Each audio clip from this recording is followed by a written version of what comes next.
Yeah, no, I like that paper, as you could tell. I mean, and Thanks. also the American Psychiatric Association really, that was a commission, like the council asked us to put a group together and look at what the evidence was for the use of cannabis in psychiatry. And we couldn't find much, but you could find it for pain.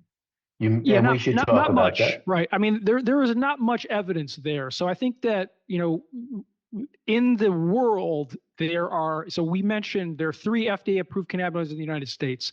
There's another cannabinoid combination product called nabiximols that is available in the UK and some other places around the world. And for that, that's probably the closest um, pharma, pharmaceutical grade compound to cannabis. And for that compound, there is moderate quality evidence that it provides a small amount of benefit for chronic non-cancer pain.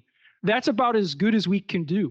And so I think it's important to point that out, right? So it might provide a small amount of benefit, but what are the risks? There often are a lot of risks here. So it's a risk benefit conversation. We also pointed out that currently, despite what some people believe, there really is not evidence to support the use of cannabidiol for pain at this point. So again, if evidence comes out, I'm willing to change my mind for sure, but we want good evidence. And I think that's one of the beauties. And the last plug I'll put in for the paper was, one of the co-authors, or actually a co-first author on the paper, Devin Can Sagara, he works with his colleagues for the AHRQ, the Right. Agency for Healthcare Research and Quality, and they have a living, I'm trying to think of like a living database, more or less, Right. of cannabis clinical trials. So, there are places where if you're interested in the evidence, you can go, and